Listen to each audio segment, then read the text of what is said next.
It's a big day on Saturday for the local election in Taiwan. Professor Chung, you are in Taiwan right now. Help us to understand what can be some of the latest information you can bring to us, indicating the possible result of that local election.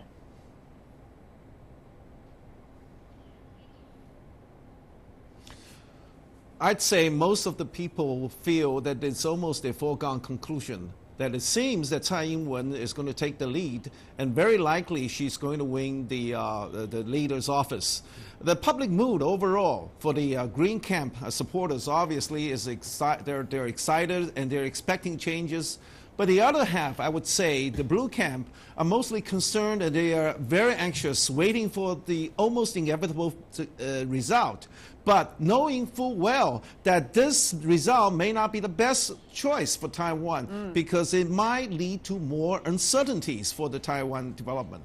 And of course, the voter turnout tomorrow is a big question, whether it's going to be low or high. And most people expect it's going to be somewhere around 72%. I see. Mr. Tsai, you originally coming from Taiwan. Years back. Years back, decades back, in fact, yeah. Before moving to the United States and now coming back to the mainland. Help us to understand what is your understanding of this, because tomorrow, the local election is not only about the local authority, the leader in Taiwan, but also about the legislative yuan, how the two parties, Kuomintang Party, which is the ruling party right now, and also the DPP, Democratic Progressive Party, likely to hold their seats in the legislative yuan. What's likely to happen? Well, chances are, as mentioned by Professor Zheng in Taiwan, that Tsai Ing-wen would win the general election. The Democratic Progressive Party. For sure. The matter is the percentage, the turnout of the voters and so on. Legislative yuan, there's a possibility that DPP may not necessarily having more than half to be a major party in control, because there are minor parties in Taiwan right now, PFP and New Party, MPP, and so on and so forth. Right. So there's a chance for them to share some of the votes. And what would that mean politically? Well, if DPP has total control of the office plus the legislative yuan, then DPP... This is unprecedented, that would be. If that's the case. So DPP is fully responsible for what's going to happen in the next 4 years, because they criticized KMT in the last 8 years, blaming Ma Ying-jeou's administration. It's not good enough. Now it's your turn to show what you can do. They made, Tsai Ing-wen made a lot of campaign promises. So the final test is that 4 years from now, would the voters in Taiwan happy with her performance? If not, get out. Right. Before I go to Mr. Liu, let me come back to Professor Chung in Taipei. Professor, if that is the case, that one party would hold on not only the office, but also the legislative yuan, that is unprecedented in Taiwan's history. Kuomintang did before, not for DPP. That's right, not for DPP. That's the very first time. So what do you think of the check and balances possibility in Taiwan politically?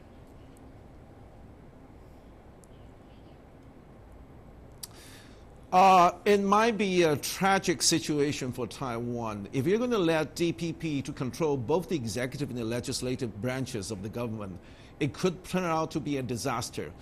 Meanwhile, a lot of the younger generation, especially the college students, are supporting the idea about voting their party votes to the new power party, which represents mostly the more radical, idealistic younger generation. And also there is a Green Party and Social Democratic Party coalition. This could turn out to be another choice for the younger students who would favor a check and balance against a dominant DPP, which could turn out to be a nightmare.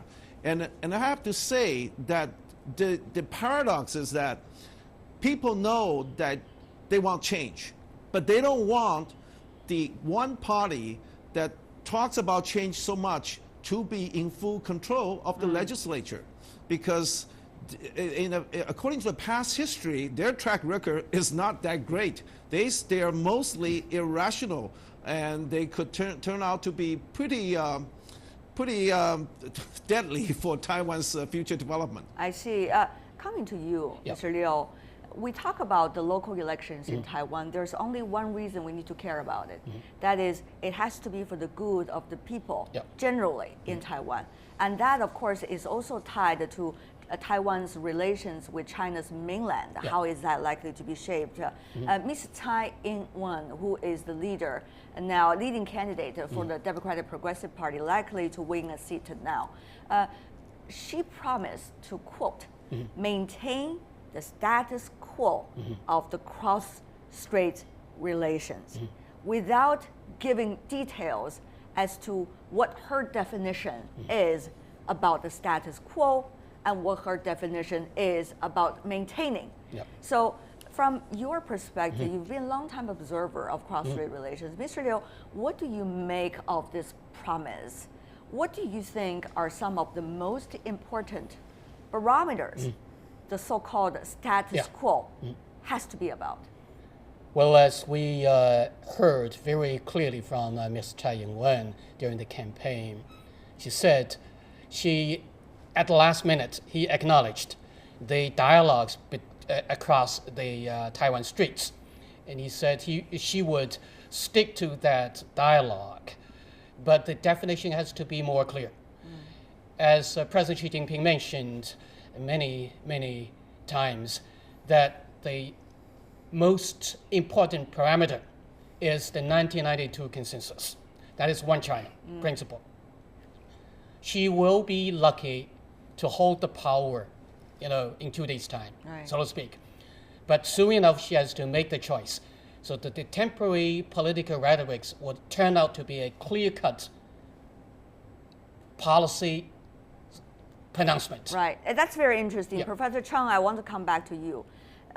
As long Could as I she, add yes, please just follow up.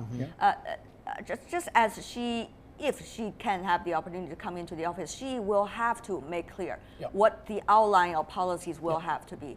At the time, both DPP and Ms. Tsai herself are not holding on or embracing the 1992 consensus, which is the important piece of document across the Taiwan Strait. So it gives me a little space of imagination as to how much she will be able to sway from this to term it in a very different rhetorical way, and make sure she will be continuously politically sustainable in her party, while at the same time, as she promised in the campaign, maintain, quote unquote, the status quo. Let me add something to that. Let me ask Professor Chung first, and then we'll have you. All right. Okay, I would say that we are witnessing a very subtle change or twist in her attitude. Because remember, as you said, that she refused to accept 1992 consensus all the way back in the couple of years. But ever since last week or so, she's beginning to say, I will respect the historical facts that took place in 1992, and I will respect the spirit of seeking common ground while putting aside minor differences while we were in Singapore. And she promised there will be no surprises, no provocation, and that she'll continue to communicate with mainland China. Now, that's a subtle change. But at the same time, she also said that 1992 consensus is not the only option. Now, that's interesting because it would be very hard for anyone, both from the left and the right, to pinpoint her position. This is why we said she's still very ambiguous. But I have to say that she has to have, first, the internal consensus from her own political party. There are so many factions in DPP. She has to get their consensus first before she can lay out a groundwork for communicating with mainland China. So it's going to be a tough job for her, and I don't envy her position if she were in office tomorrow. Mr. Chang, let me go back to you. Let's just say rhetorical ambiguity is understandable during a campaign season. Right. It is politically possible. But once coming into the office, that's a totally different thing. As Professor Chung just mentioned, there's so many factions within the DPP itself. How eventually, I know you are observing from afar now, but you have a very good sense about the political atmosphere in Taiwan. So how well can one political figure be able to zigzag his or her way to figure out the best option? In most cases, all politicians at the time of running for the office would say something sometimes drastic, sometimes emotional, to gain the votes they expect to get. In this case, I think Tsai Ing-wen is no exception. She did clarify to some extent, as Professor Zeng just mentioned, would not cut off communications with mainland China, no confrontation, no provocation, no surprises. This is also the expectation from the White House, United States. The high-ranking officials from the State Department said more than once, like to see no matter what happens in Taiwan this election, the United States will deal with the person in charge, the party in charge. At the same time, like to see a peaceful interaction persisted across Taiwan Strait, and there continue communication and so on.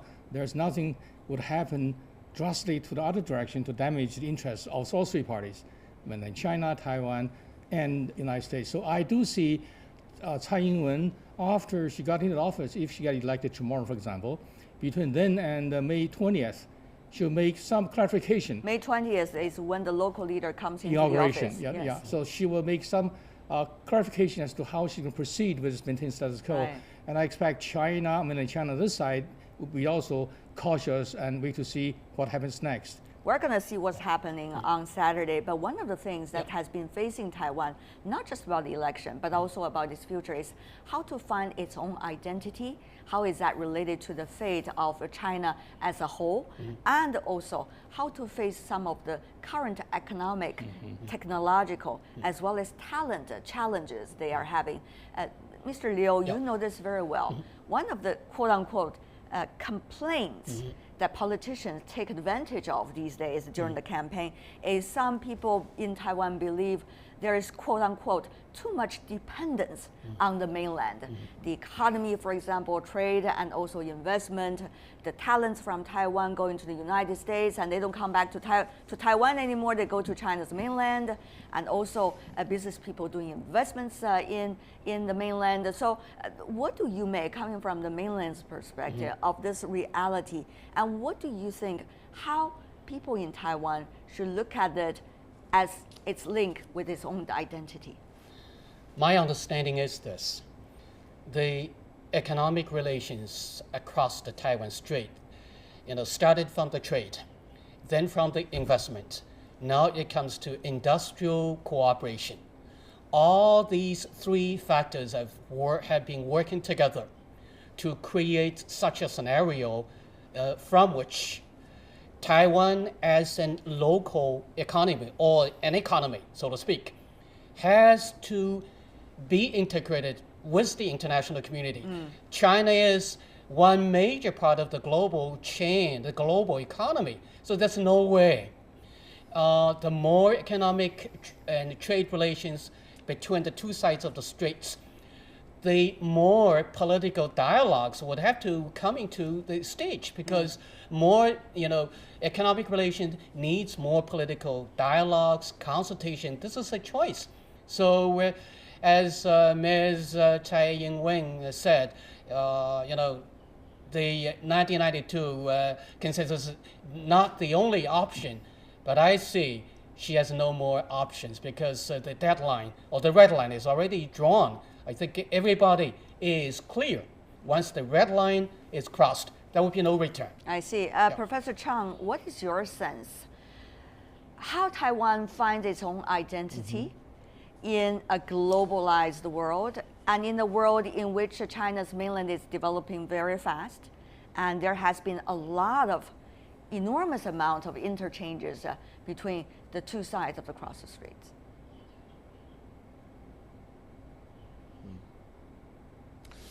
Well, the situation here is almost irreversible. That is, Taiwan's trade dependence on mainland China has been growing, and Taiwan is heavily relying on export trade. 70% of Taiwan's GDP comes from foreign trade. In other words, there is only one way out for Taiwan. That is working with this giant neighbor, your relative, your family member from across the strait, working with China while globalizing yourself. Taiwan has to open up itself even further. It needs more deregulation. The government gotta let its hand out. And Taiwan should not go toward protectionism. Unfortunately, DPP in the past tends to favor protectionism, and that kind of protectionism seems to have a very strong sense of anti-China sentiment in it. So we're looking at Taiwan wanting to globalize, but refusing to work with mainland China, which in itself is ironic. It is a total dead end. You look at the market, Taiwan's internal market is too small. You look at the investment, foreign direct investment is dropping. Fixed capital formation in Taiwan is not enough. Technological superiority in Taiwan, the competitiveness is gradually losing ground. And the worst case, what you just talked about, the brain drain issue. Talents, especially in science and tech fields, aren't returning back to Taiwan. They're going over to Shanghai, to Beijing, and to Tianjin and Chongqing. So Taiwan needs to restructure and transform itself. But before that, the very political basis of the economic integration with mainland China has to be guaranteed. That, I'm afraid, Tsai Ing-wen has to make a tough choice. That's the 1992 consensus. All right. And before we go, we got only 50 seconds left. I want to have a sentence or two from every one of the three of you to look at the election on Saturday and what is best for Taiwan. Let me begin from you, Mr. Chang. 10 seconds for you. Tsai will be elected. However, the interaction across Taiwan will continue and going a positive way. You cannot punish Taiwan, punish DPP. You have to help to grow continuously. Mr. Liu? The future for Taiwan and for China lay in the closer economic, cultural, educational, and eventually political integration. This is a historical train which nobody can run away from.